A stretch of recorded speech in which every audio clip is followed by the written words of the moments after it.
welcome back to the third episode of Byrdhouse Crime, and thank you all so much for joining me. So sorry to inform you all that this will be another episode of just my voice. Next week, I promise you, we will have our first guest, first co-host, and I'm really excited for the episode because something I want to do once a month with this is, and I need to come up for a more specific title for what I want to call these, but kind of like a true crime current events episode once a month where I would really like this episode to always have a guest on it because what I want to do with it is talk about true crime media and what's going on in current events. And right now I'm only doing one episode a week. So once a month we'll have one of these true crime current events episodes, and we can kind of follow up on some of these cases and start new ones, that sort of thing. But today, while you guys are stuck with little me, we're going to be talking about the OG, the original Mama's Boy, Ed Gein. And so this is kind of going to be like last episode with H.H. Holmes, where we're doing what, in my opinion, is kind of a staple serial killer. And I guess what I mean by that, and the best way I've come to be able to describe this is and I think I said this a little bit last week, but I really struggle with kind of figuring out what is general public knowledge and what cases are known. And these are cases that, like, right now, like I said, I'm doing research, I'm getting notes on them, but they're people and cases that, like, I've known about for years and could, like I said, not be able to tell you dates, times, full stories, but, like, could tell you the synopsis. And so Ed Gein is one of those staple serial killers, is, I guess, the category I'd put him in. But kind of like last week with H.H. Holmes, who I also think is I hadn't come up with my term yet, but I also believe he's one of those staple serial killers. But with Ed Gein, in a similar way to H.H. Holmes, if you don't think you know about him, you might. He has impacted the horror genre probably, I don't even want to say probably, like, I know I mentioned last week the podcast I listened to, last podcast on the left, I didn't even re-listen to their episode on this, but I am fairly certain they said something along this lines, and I've heard many other documentaries or articles say something very similar. Our horror industry wouldn't be drastically altered had Ed Gein not been Ed Gein. And we're going to get into that. So I guess just to go ahead and explain a little bit of that, I don't want to give away his whole story because all of the things I'm about to mention that we know him from in pop culture and the horror genre, none of them really took his story 100% through and through. They took either the beginning and wrote the rest, or kind of took the gruesome part and filled in the beginning to how he got there. So the first, I believe the first depiction of Ed Gein, quote unquote, would have been in Psycho. And that's where we're getting kind of the Mama's Boy feel. And Psycho, in more modern day culture, or pop culture, whatever, is going to be Bates Motel.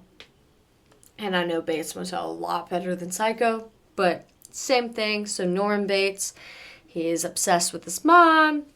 He kind of blacks out and kills people. Some of that is going to have, I'm not going to give away the parts of this. If you know, you know. If you don't, you'll learn later. So that's supposed to be part of him. These next two, I don't necessarily know which one was first or second.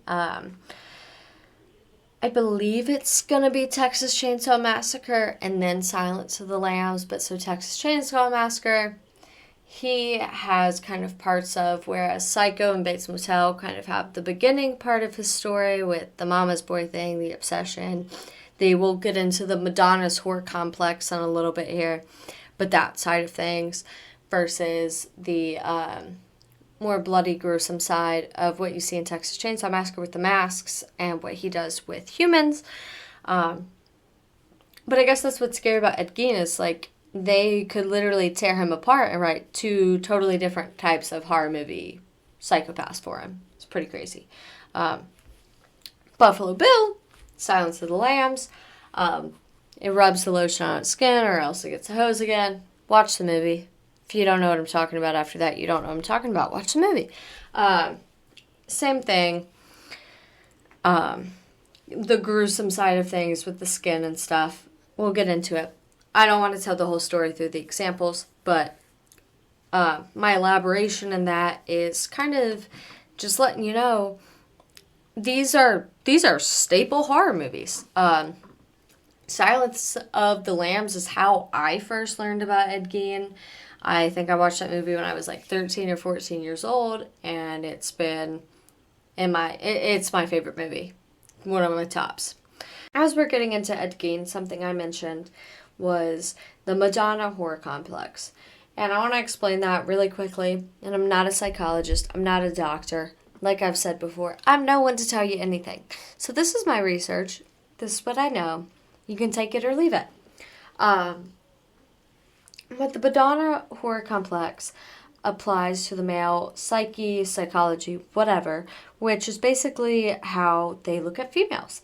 And when some males are kind of grown into, like, I guess, it's almost like groomed. I guess you're groomed into believing women are either good or bad.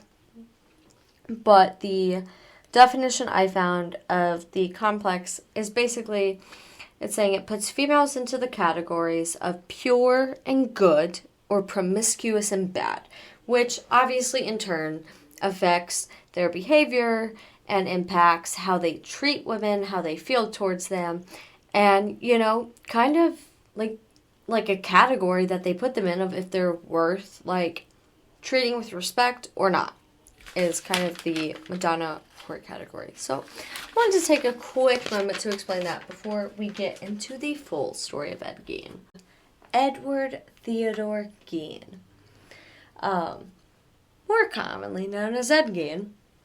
He was born on August 27th, 1906, making him a Virgo because, like I said, we're going to keep up with these zodiac signs. So he's a Virgo. He was born in Wisconsin, also died in Wisconsin in 1984. He had a pretty rough childhood, which kind of, like I was talking about in the last episode, is pretty common with most serial killers. Our last episode, H.H. Holmes, he was kind of an outlier in that aspect. But so his father was kind of a POS alcoholic who died in 1940.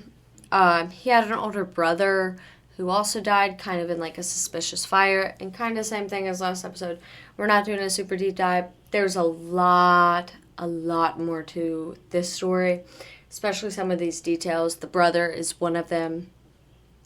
But, so, his mom and brother die during, I don't even want to say their childhood because, I mean, I guess their dad died when they were still, like, relatively young, but him and his brother, like, continued living with his mom, and they were like mama's boys, kind of like how I was I described the episode was like he's an OG mama's boy, and that's where kind of the Madonna horror complex comes in into how they felt and treated women. So brother dies. There's kind of some suspect around that. But alas, that's not what we're getting into. We're getting into Ed. So after his brother's death, dad's already dead. brother's dead now. It's just Ed and his mama. And he truly at this time, like, I don't know if I believe it started at this time or if it just became more obvious at this time, but the obsession with his mom was in full swing, which is also what I think I'm going to call this episode, just a very fair warning. This episode is in full swing when it comes to gore and graphics later on. If you don't like that kind of stuff, if you've got a queasy stomach, just a heads up. We know a lot about this, and I'm going to tell you what I know about it.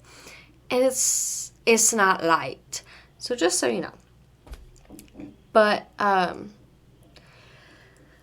after his mom died in 1945 of, to all accounts and to all knowledge, just a regular death due to age and illness, whatever you may have it. Ed at this point, prior to his mom's death and right after his mom's death, he was pretty much a complete hermit. While his mom was still alive with him, he never dated, he didn't have a social life, he didn't have friends. His life was his mom. And after his mom died, the hermit lifestyle pretty much stayed the same. After her death, he notably kept the house in a complete wreck and disarray, except for her room, which he kept in pristine condition to the exact way she kept it. As far as Ed Gein's personal life, he did always have an interest in anatomy. He had a lot of anatomy books around. Career-wise, he never had a career, really. I mean, he worked as a handyman, did kind of ins and odd kind of jobs to make a living. He worked as a babysitter. His town, later on, I mean, after kind of what conspired with him, they kind of realized, we've had some disappearances. We've had some kind of weird runaway cases over the years. Things that they think they may have been able to tie to them. And there was one, and we're going to mention her. Her name was Mary Hogan, and she ran a tavern that Ed Gein frequented. And that'll become relevant in a little while.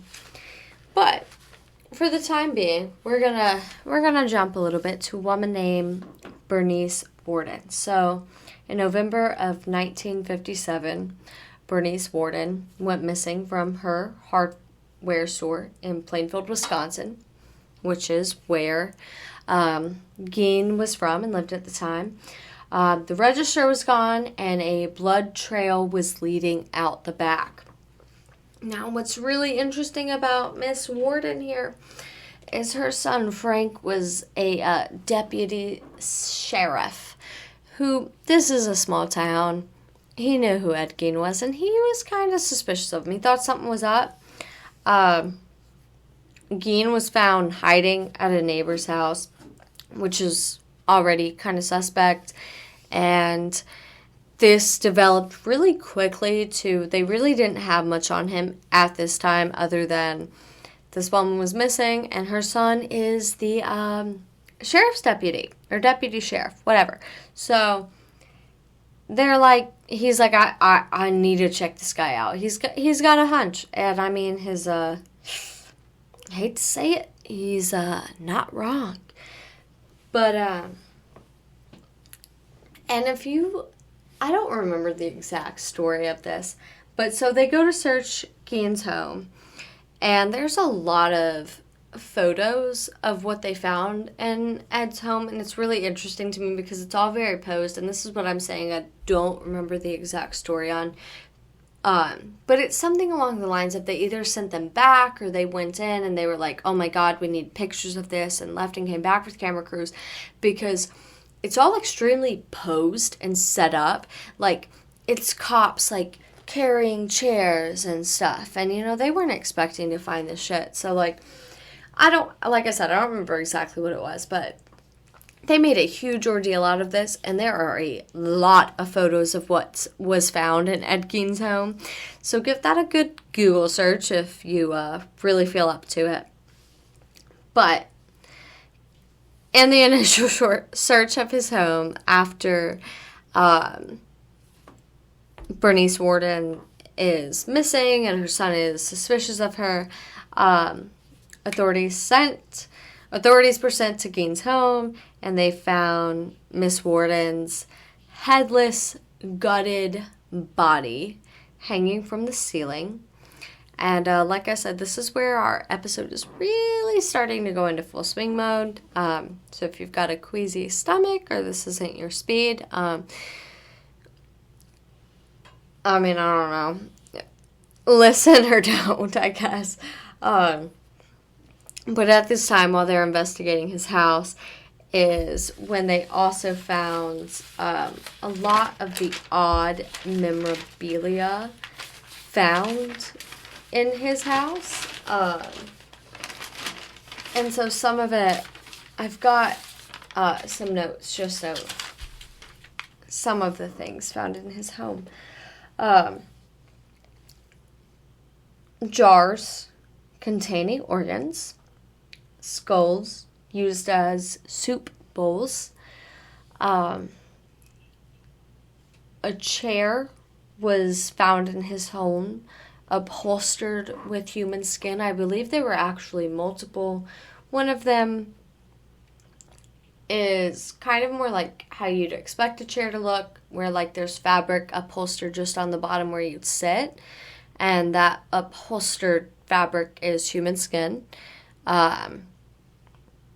There's one that looks to be like it's just a bunch of things sewn together, and I will say when you're Googling this, a lot of it's fake because Ed Gein kind of became like a pop culture horror icon, so there's a lot of fake furniture and like Etsy site stuff for him and whatnot, but there's also a lot of real photos of his stuff. So there's like 2 upholstered chairs you can find.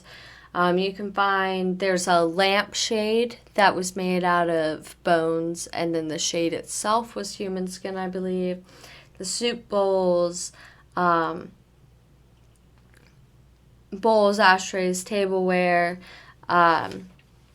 He had, this one you can find pretty easily, actually. He had a nipple belt, is honestly the best way to describe it. A belt made of nipples. Yeah. He had masks made out of, other people's faces. He had a wall hanging made of body parts, a corset of human flesh, quote-unquote flesh leggings, a breast vest that he could wear, a skin apron, a necklace with 5 tongues strung on a cord, gloves made out of hands. And so that is a lot. I'm not going to lie to you. That's a lot. So we're gonna take a moment together, I think, actually, because I'm not completely desensitized. That does do something to me. But with it being said,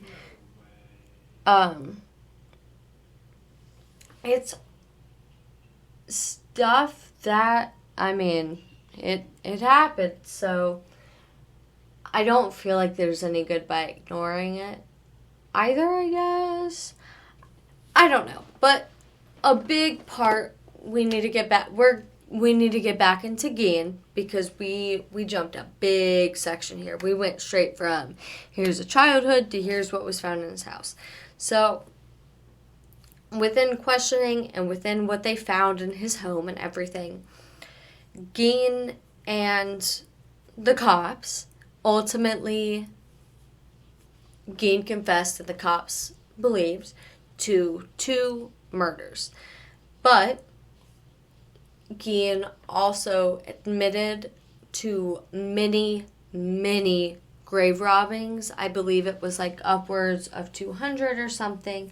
And he ultimately did this because of his mom. We're going back into that Madonna horror complex of like, he had this love-hate obsession with his mom where like, and there's a lot of controversy on his case of like, if he was transgender, if he didn't know, because we talked about like the breast vest and the leggings and things, and those all sound super gruesome, and like, like there was something wrong with this person, and I guess that's like an interest I have in this, is like, I don't ever want to defend, or maybe I do want to defend these people when it's rightfully so, because crimes, I'm not justifying your crimes, but I'm justifying that there's people that may not be able to rationalize what they're doing or know what they're doing. I don't know. And I think someone that's grave robbing 200-ish people probably isn't mentally fucking sane. And especially back in the, like, what was he born? Like, 1904, 1906, something like that. Like, I don't know. My piece of paper's not in front of me with that on it. But, like, this wasn't something, like, we didn't even start talking about mental health till, like, 10 years ago. Maybe. I'm 25, and 10 years ago, I can tell you, my family won't talk about it. Love y'all. But we weren't talking about it. Like, so I can't imagine someone suffering with this kind of, like, compulsion and disorder, how you would survive with something like that. The cops finally got Ed Gein, and it's to, like, confession time. He admits to the 2 murders that we know of, which is one is I believe her name was Mary Hogan, the woman that went missing that I mentioned previously, and the woman who her son was the sheriff's deputy. But to the grave robbing extent, he told cops that he dug up recently deceased and buried women who reminded him of his mother. And this is where he got most of the material. I don't really know a better word to use for that. That's a little insensitive, but I don't really know a better word to use. But the material he had used for the suits and furniture that he made.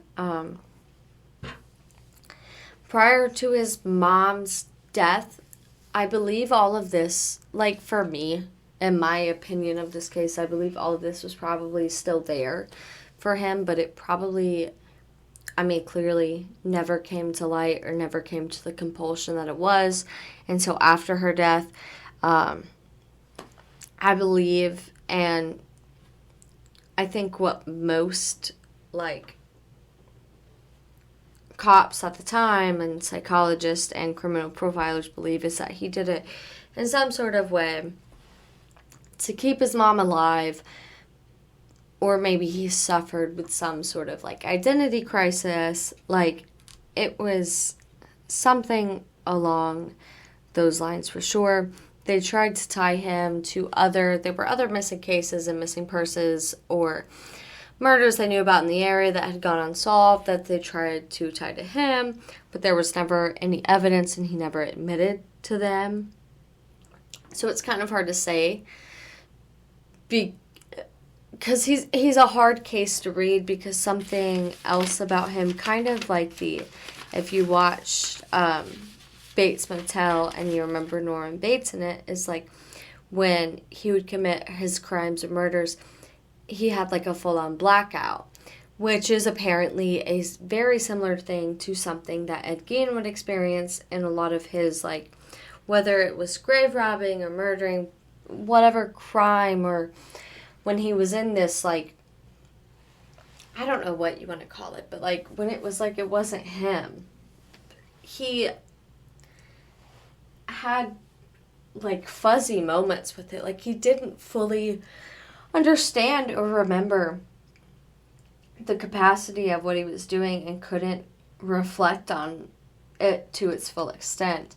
And so it was hard for them to tie him to things, for one, for the fact of lack of evidence, and for two, for like his genuine unreliability of not being able to be consistent and recalling stories or recalling things that he'd done or not done. So he was admitted into a mental hospital. He applied for release in 1974 and was finally sent to trial, saying that his mental health was well enough for him to be tried. But that was denied, saying that what he'd done at the time was, again, not when he was in a sane headspace or in a sane mental well-being. And after that, his health began declining in the later 1970s, and he was transferred to a different hospital where he died of cancer in 1984. So, that is Ed Gein.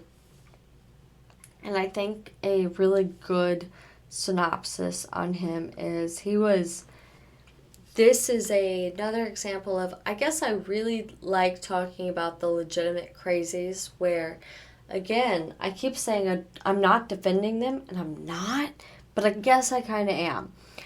Because people like this, people who suffer like this, I'm not justifying their crimes at all. If you take a life, you take a life. Like, a person's gone, they're gone. I can't justify that. But there's people who genuinely cannot tell the difference from right or wrong and have not been nurtured or natured, to be able to have the accountability to not cause something like that, I guess. I believe humanity has a lot of faults, and when accountability is not held, and it's like I said, it's unfortunately not always these people's faults. It's their parents, it's how they were raised, it's people that neglected to do something about red flags in them. Because unfortunately, these are the hard cases for me, because you don't want to absolve them from the things they've done, and you can't. No, nothing can. But you also can't 100% hold them accountable for their actions when they don't understand their actions. And I think a lot of people really struggle with accepting that. I don't believe that he mentally could have been different, I guess, is a really good way of putting it, is I don't believe Ed Gein could have ever turned out a different way. But with that being said, in the same way, we're bringing up Jeffrey Dahmer again. We're going to do it. You know what? Maybe we'll tie Jeffrey Dahmer into every episode, actually, since I just want to talk about him so much, apparently. But honestly, in the same way of him, as I don't fully know what I'm trying to say here. I'm sorry. But, I don't believe Jeffrey Dahmer, or this case, truly knew what they were doing. But the difference, again, between, Jeffrey Dahmer and someone that we talked about in, my very first episode of this, is being able to, just because you have a compulsion, understand right and wrong, that sort of thing. But also, people who, before they ever committed the crimes that they committed, showing red flags and mental illnesses left untreated. That really irks me. And again, like I said, that's not to absolve people who commit these kinds of crimes or commit murders. But when something like that is neglected their whole life, and like specifically in this case, he had a caretaker his whole life, and then all of a sudden that caretaker's gone and there's no one to hold him accountable. What's going to happen now? What do you expect's going to happen? Like, I hate to say it like that, but like, you just want to be like, oh no, they'd never, and it's like, but are you sure? Like, are you sure? Like, and that's what I'm saying. Like, I don't believe he mentally could have ever been different. I just believe that the events that transpired could have been prevented, and I'm comparing that to the same way I feel about Jeffrey Dahmer, in that maybe they both, I believe Jeffrey Dahmer should have, and he was, held accountable for his actions because he knew the difference between right and wrong, whereas Ed Gein didn't, or he didn't have a solid grasp on reality and what he was doing, whatever you may have it. But with both of them, despite that difference, I do believe both of them would have turned out the way that they did. And I think that's something I'm really passionate about in all of these cases, is that I don't think a lot of them, I guess, are bad people. I think a lot of them suffer from things that you can't catch until you do something, and that's super. I know how that sounds. I know. But minor mental illnesses and things like that are like that too. They can't declare you clinically depressed or with generalized anxiety until you show certain persistent behaviors. And so you're not being proactive, you're being reactive. And when you're reactive, these are the consequences that happen. So getting into the logistics a little bit of his trial, it's 1958, and Gein's lawyer entered the plea deal of not guilty by reason of insanity, and he was found unfit to stand trial, which, like I was just saying, I very much agree with. And that, again, I am so repeating myself right now, that is not me or anyone trying to absolve him of his actions or the crimes that he did. It's just to say that he was not mentally sane, comprehensive-wise, even knew what he was doing, is basically the only way you can be found mentally insane. Because like I've been saying, Jeffrey Dahmer is a great example of this. Mance was crazy. He was very mentally ill, but he did know the difference of right and wrong. And that's why he's such a good example of this, and it's why he's honestly a little bit of an outlier. In the hospital, he worked a lot of jobs. He did really well of them. Like I mentioned before, he tried to get out at one point. 10 years into his sentence at the mental facility, he was declared fit to stand trial. Like I said before, that almost was just redundant because they ended up finding him insane at the time of the murders, and he was just recommitted until he died. And that is, I guess, a rundown on Ed Gein. Hope you all enjoyed it. Like I said, the past 2 weeks were kind of similar as far as the niche that I think they fall under. But I'm really looking forward to next week and having my first co-host, and I hope you guys are really excited for that too. I think it's going to be a lot more interesting to listen to and a lot more fun to record too. But it's also, like I was explaining at the beginning, going to be my first true crime current events episode. So right now it'll be every 4th week will be that episode, and like I said, hoping to have a guest on for each episode. That is one of those. But thank you all so much for listening, and I'll see you in a week.